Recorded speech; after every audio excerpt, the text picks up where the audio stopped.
Trinidad, West Indies, my grandma, Elizabeth Martin, has always made sacrifices to care for others. For example, she was forced to leave school in the 8th grade in order to take care of her ailing mother.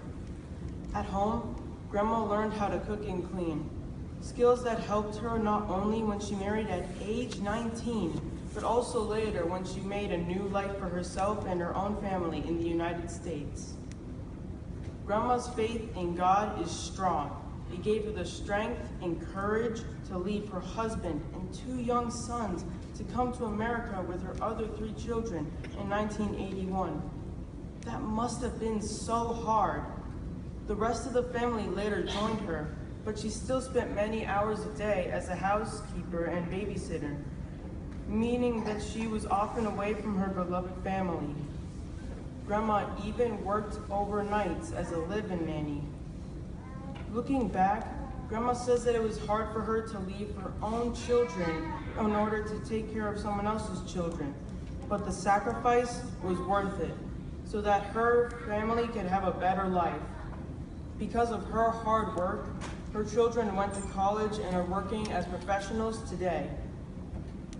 Grandma never went back to school as a student, but she happily returned to high school in New York years later at age 52 to work as a school aide in the principal's office.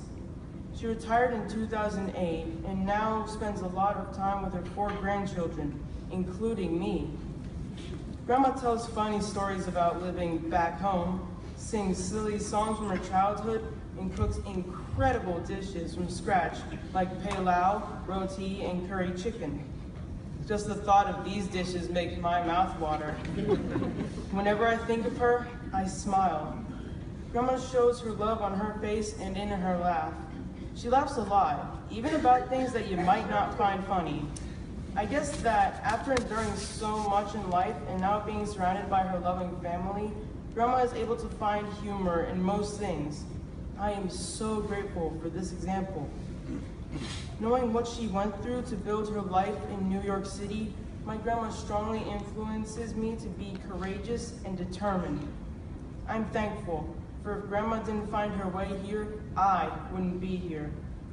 Thank you, Grandma, for instilling me with your courage, determination, caring spirit, sense of humor, and, above all, faith in the Lord. I am grateful to be your grandson.